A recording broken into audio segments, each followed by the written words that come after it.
Hello students, welcome back to this channel. Today in this video we are going to see ICSE Physics Class 7 Chapter 1 Physical Quantities and Measurement. This is the part 3 of this video series. Come on, let us learn the remaining questions. Question number 22. Explain how you would calculate the area of an irregular shape such as a leaf. Here the leaf is placed on a graph sheet and its outline has been drawn. Now let us see the steps which follow. The outline of the leaf is to be drawn on the graph paper. Number of complete squares is to be counted. If you have a closer look at this diagram, there are some cross marks. The squares with cross marks indicate complete squares. If you count it, you will get 10 squares of such. Next point is, number of squares with half or more than half of the area is to be counted. The next step is to count the number of squares which have more than half the area of a square. There are some squares which have been ticked by a tick mark. They are the squares which have more than half the area.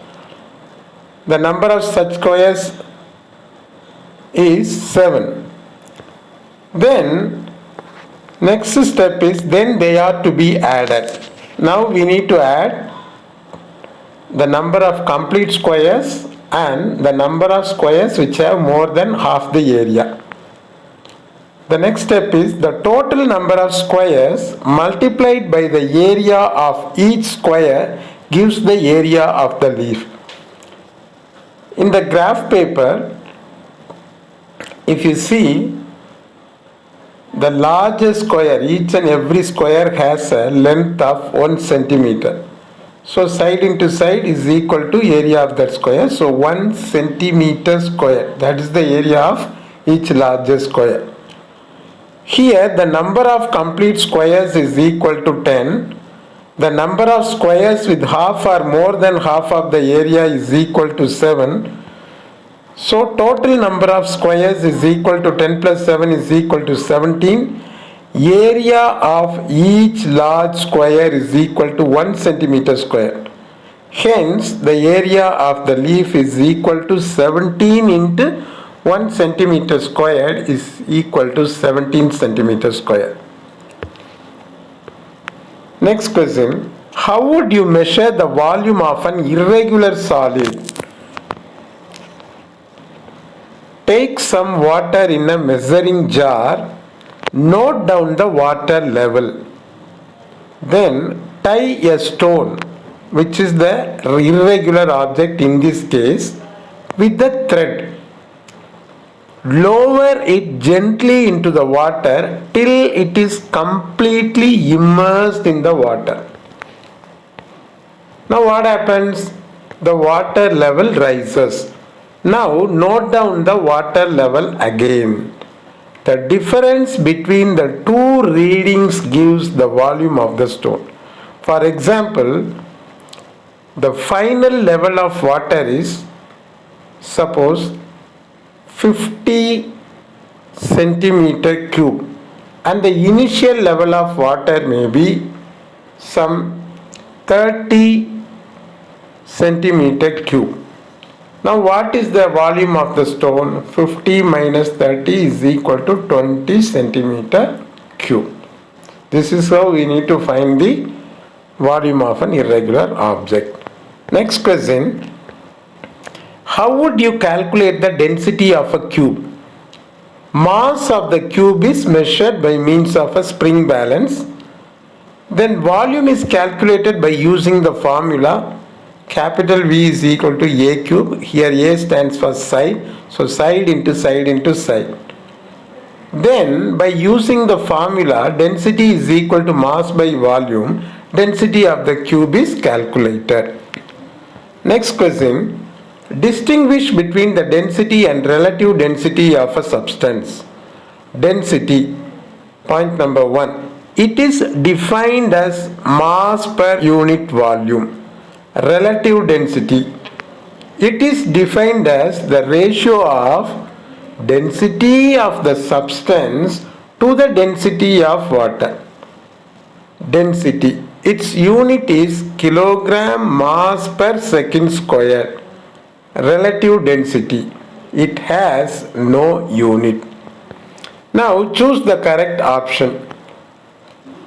Number 1. Which of the following is not a unit of volume? 4 options are given. The correct answer is meter square, because meter squared is the unit of area. Actually, the reason is unit of volume is meter cube. So that meter squared is not the unit of volume.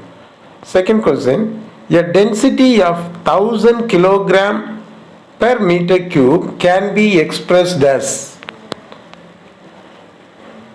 We have already learned that 1000 kilogram per meter cube is equal to 1 gram per centimeter cube. That centimeter cube is also written as cubic centimeter, which is again abbreviated as cc. So here 1000 kilogram per meter cube is equal to 1 gram by cc. Next question. The weight of an object of mass 10 kg is. Here mass is given as 10 kg and they ask us to find the weight. What is the formula to calculate weight? W. W is equal to mg, mass into acceleration due to gravity. So in the place of mass we can write 10 kg, and in the place of small g we can write 9.8 meter per second square. So if we multiply 10 and 9.8 we will get 98. That kilogram meter per second squared is nothing but Newton. So the answer is 98 Newton. Next question. Which of the following would float on water? 4 options are given. The answer is kerosene, because its density is 800 kilogram per meter cube. The reason is its density, the density of kerosene is less than the density of water, which is 1000 kilogram per meter cube. So it would float on water. Next one is right, true or false.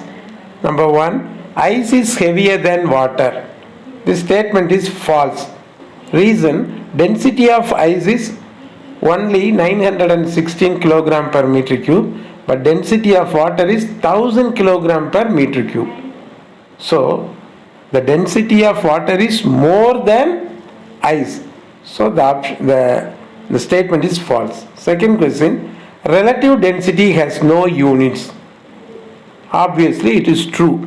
Reason is it is the ratio of two similar units. What are those two similar units? Density. The units of density. So they get cancelled, so it has got no unit. Third one, weight remains constant at all places. This statement is false, because mass only remains constant at all places.